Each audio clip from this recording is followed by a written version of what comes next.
La cigale et la fourmi.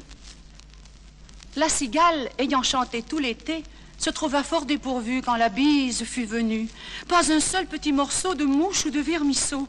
Elle alla crier famine chez la fourmi, sa voisine, la priant de lui prêter quelques grains pour subsister jusqu'à la saison nouvelle. Je vous paierai, lui dit-elle, avant loup, foi d'animal, intérêt est principal. La fourmi n'est pas piteuse, c'est là son moindre défaut.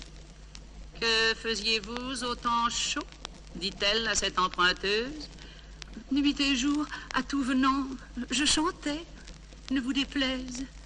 Vous chantiez, j'en suis fort aise. Eh bien, dansez, maintenant.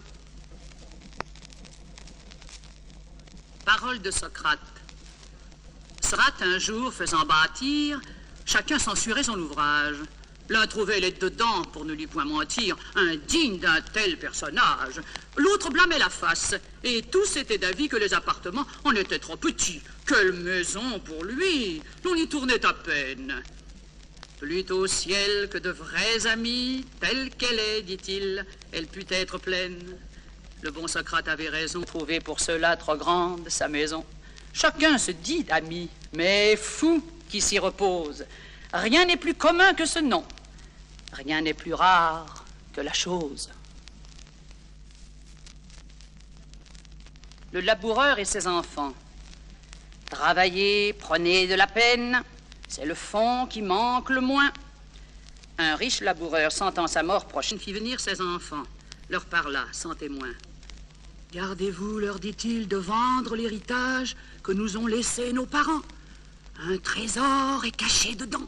Je ne sais pas l'endroit, mais un peu de courage vous le fera trouver. Vous en viendrez à bout. Remuez votre champ dès qu'on aura fait loup. Creusez, fouillez, bêchez. Ne laissez nulle place où la main ne passe et repasse. Le père mort, les fils vous retournent le champ de ça, de là, partout, si bien qu'au bout de l'an, il en rapporta davantage. D'argent, point de cachet, mais le père fut sage de leur montrer avant sa mort que le travail est un trésor. Le meunier, son fils et l'âne.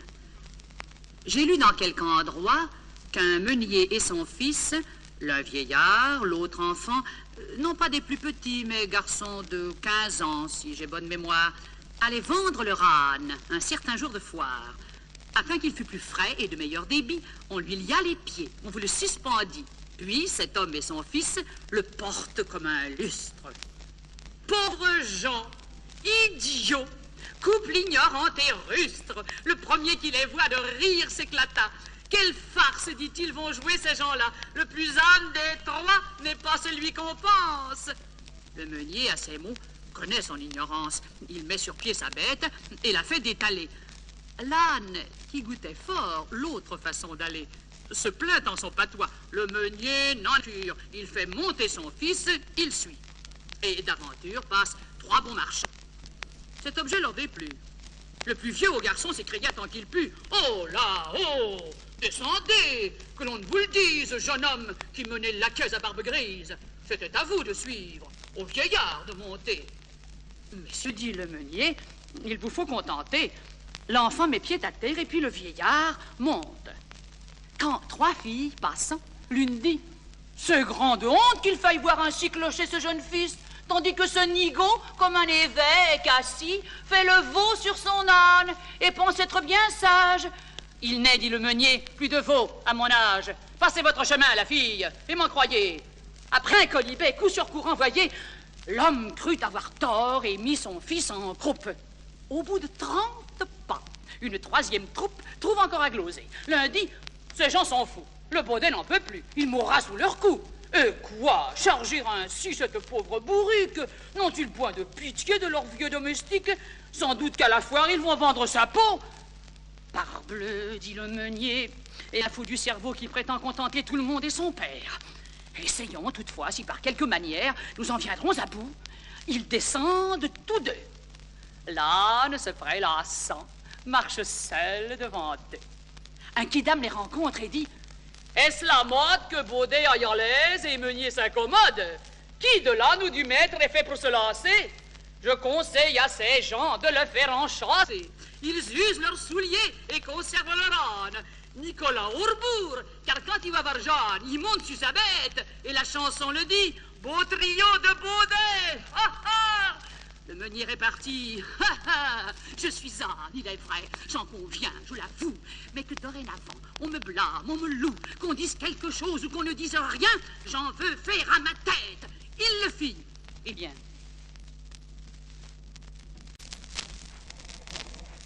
Les animaux malades de la peste. Un mal qui répand la terreur, mal que le ciel en sa fureur inventa pour punir les crimes de la terre. La peste, puisqu'il faut l'appeler par son nom, capable d'enrichir en un jour l'achéron, faisait aux animaux la guerre. Ils ne mouraient pas tous, mais tous étaient frappés. On n'en voyait point occupés à chercher le soutien d'une mourante vie. Nul mets n'excitait leur envie. Ni loup, ni renard n'épillaient la douce et l'innocente proie. Les tourterelles se fuyaient. Plus d'amour, partant plus de joie. Le lion tint conseil et dit: mes chers amis, je crois que le ciel a permis pour nos péchés cette infortune, que le plus coupable de nous se sacrifie au trait du céleste courroux. Peut-être il obtiendra la guérison commune. L'histoire nous apprend qu'en de tels accidents, on fait de pareils dévouements. Ne nous flattons donc point. Voyons sans indulgence l'état de notre conscience. Pour moi, satisfaisant mes appétits gloutons, j'ai dévoré force mouton. Que m'est-il fait? Nulle offense. Même, il m'est arrivé quelquefois de manger le berger. Je me dévorais donc, s'il le faut. Mais je pense qu'il est bon que chacun s'accuse ainsi que moi, car on doit souhaiter, selon toute justice, que le plus coupable périsse. Sire, dit le renard, vous êtes trop bon roi. Vos scrupules font voir trop de délicatesse. Eh bien, manger mouton, canaille, sotte espèce, est-ce un péché? Non, non, vous leur fîtes, Seigneur, en les croquant, beaucoup d'honneur. Et quant au berger, l'on peut dire qu'il était digne de tout mot, étant de ces gens-là qui, sur les animaux, se font un chimérique empire. Ainsi, dit le renard, est flatteur d'applaudir. On n'osa trop approfondir du tigre, ni de loup, ni des autres puissances les moins pardonnables offenses. Tous les gens querelleurs jusqu'au simple matin, au dire de chacun, étaient de petits saints. L'âne vint à son tour et dit: j'ai souvenance qu'en un pré de moines passant, la faim, l'occasion, l'herbe tendre, et je pense quelque diable aussi me poussant. Je t'en dis de ce pré la largeur de ma langue. Je n'en avais nul droit puisqu'il faut parler net. À ces mots, on cria haro sur le Baudet. Un loup quelque peu clair prouva par sa harangue qu'il fallait dévorer ce maudit animal, ce pelé, ce galu, d'où venait tout le mal. Sa pécadille fut jugée un cas pendable. Manger l'herbe d'autrui, quel crime abominable! Rien que la mort n'était capable d'expier son forfait. On le lui fit bien voir. Selon que vous serez puissant ou misérable, les jugements de cour vous rendront blanc ou noir. La mort et le mourant. La mort ne surprend point le sage. Il est toujours prêt à partir, s'étant su lui-même avertir du temps où l'on se doit résoudre à ce passage. Ce temps, hélas, embrasse tous les temps, qu'on le partage en jours, en heures, en moments. Il n'en est point qu'il ne comprenne dans le fatal tribut. Tous sont de son domaine, et le premier instant où les enfants des rois ouvrent les yeux à la lumière est celui qui vient quelquefois fermer pour toujours leurs paupières.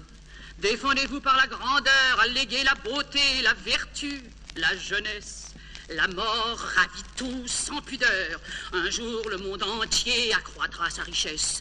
Il n'est rien de moins ignoré.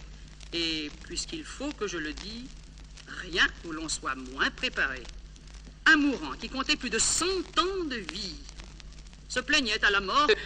Précipitamment, elle le contraignait de partir tout à l'heure sans qu'il eût fait son testament, sans l'avertir au moins. Est-il juste qu'on meure Au pied levé, dit-il. Attendez quelque peu. Ma femme ne veut pas que je parte sans elle. Il me reste à pourvoir un arrière-neveu. Souffrez qu'à mon logis, j'ajoute encore une aile.